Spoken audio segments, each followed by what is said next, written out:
प्रिय भक्तों, हम देख सकते हैं कि जो लोग भगवान की अधिक पूजा करते हैं वे अधिक दुखी होते हैं। लेकिन बहुत से लोग ऐसे भी होते हैं जो सच्चे नहीं होते, जो ईश्वर को नहीं मानते, जो ईश्वर की पूजा नहीं करते, वे सुखी जीवन जीते हैं।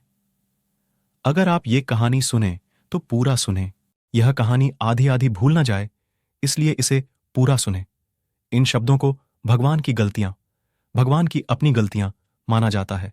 भक्तों, ये कोई कहानी नहीं है, यह सदैव सबके साथ रहता है। प्रिय भक्तों, इस वीडियो के माध्यम से मैं कारण और संबंध के बारे में बात करूंगा। भगवान ने भोलानाथ सयांग को जवाब दे दिया है। जो लोग अधिक पूजा करते हैं वे अधिक दुखी और चिंतित क्यों होते हैं?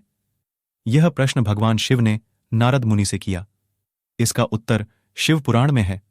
अब आइए जानते हैं कि अधिक पूजा करने वाले लोग अधिक दुखी क्यों होते हैं।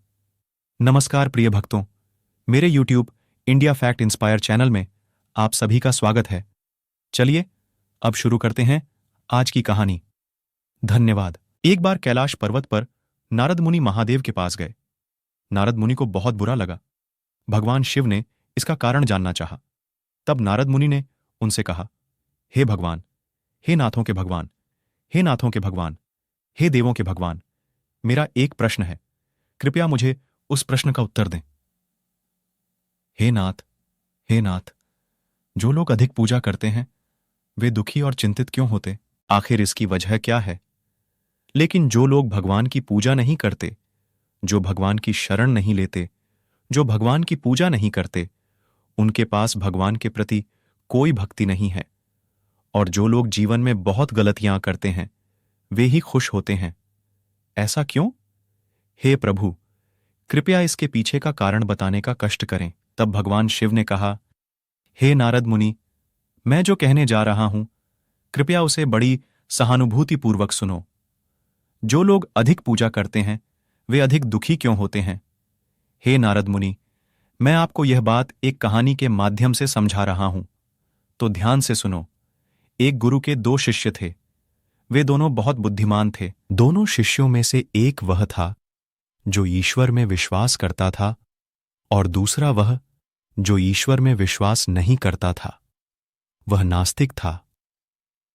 एक तो यह था कि जहां भी भगवान की पूजा की जाती है, भगवान का नाम गाया जाता है, वह चारों ओर घूमता रहता है और उन्हें भगवान की पूजा करनी होगी। वहीं दूसरा शिष्य इन सब से कोसों दूर था। वह एक मेड्डोपन था और लड़कियों के साथ मंदिर जाता था। और उस शिष्य में सभी प्रकार की बुरी आदतें थीं। एक दिन ऐसा हुआ कि वह शिष्य आधी रात को मेदोपान से बात करने के लिए घर जा रहा था। अचानक उसे पैसों से भरा बैग मिल गया। उसके लिए कोई खुशी नहीं थी। उसे बहुत गुस्सा आया। उसने सभी से कहा, आज मुझे पैसों से भरा बैग मिला है। मेरा जीवन सफल हो गया। मैं इन पैसों से अपने जीवन की जरूरतें पूरी कर लूंगा। उधर एक अन्य शिष्य भगवान के भजन गाने के लिए घर जा रहा था। अचानक उसके पैर में बहुत तेज दर्द हुआ। खून निकल रहा था। उसी समय एक दूसरा शिष्य उनके पास पहुंचा और बोला, आप ही ईश्वर की सबसे अधिक पूजा करते हैं। भगवान के भजन गाओ। भगवान ने तुम्हें क्या दिया है? देखिए, मैं कभी मंदिर नहीं गया। मैंने कभी कोई अच्छा काम नहीं किया। मेरे घर में कोई मंदिर नहीं है। मेरे घर में कोई पवित्र नृत्य नहीं है। मैंने कभी भगवान भोलेनाथ की पूजा नहीं की। मैंने कभी भगवान के सामने सिर नहीं झुकाया। लेकिन मैं बहुत खुश हूं। मैं बहुत खुश हूं। मेरे पैसे का कोई नुकसान नहीं हुआ है।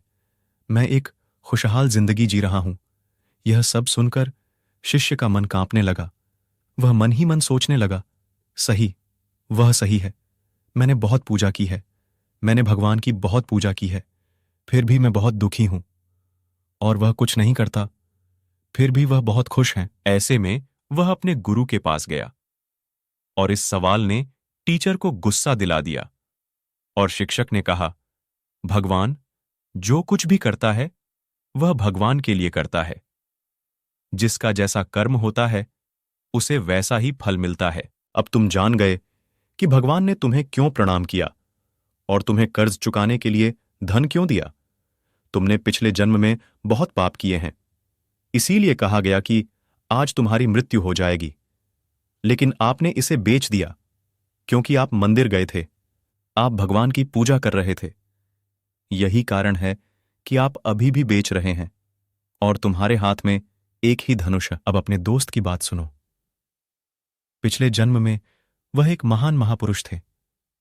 वह एक आरषि थे। इसके लिए उनकी किस्मत में बदलाव आया। वह सोने की संपत्ति का मालिक बनने जा रहा था, लेकिन इस जीवन में उन्होंने कोई अच्छा काम नहीं किया, तो उसे पिछले जन्म के फलस्वरूप इतना धन प्राप्त हुआ। जब वह सोने का मालिक बनने वाला था, लेकिन इस जीवन के कर्मों के परिणाम स्वरूप उसे सोना नहीं मिला। हे विद्यार्थी, भगवान को दोष देने के बजाय अपने वर्तमान जीवन का उपयोग भलाई के लिए करो, आपका जीवन बेहतर होगा। तब भगवान शिव ने नारद मुनि से कहा, पापी अपने पिछले जन्म का फल इस जन्म में भोगता है, इसलिए वह दुखी रहता है। लेकिन ये इंसानों के लिए सही नहीं है। यदि वह इस जन्म में पाप करता है तो उसे अगले जन्म में अवश्य ही बहुत कष्ट भोगना पड़ता है। अतः इसके लिए प्रत्येक मनुष्य को ईश्वर की आराधना करना उचित है। चिंतित और परेशान होना ठीक नहीं है। भगवान जो करता है अच्छे के लिए करता है। इस कारण हमें मनुष्यों के प्रति द्वेष नहीं रखना चाहिए।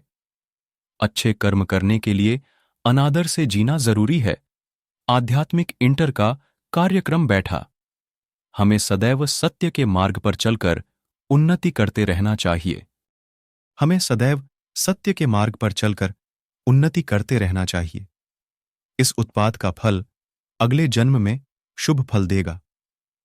यदि यह भविष्य में काम करता है तो हम समृद्धि और ऐतजुंग पर अधिक ध्यान देंगे।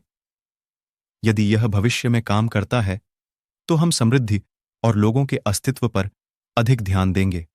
यदि यह भविष्य में काम करता है तो हम समृद्धि पर अधिक ध्यान देंगे और खुशियां बढ़ाएंगे।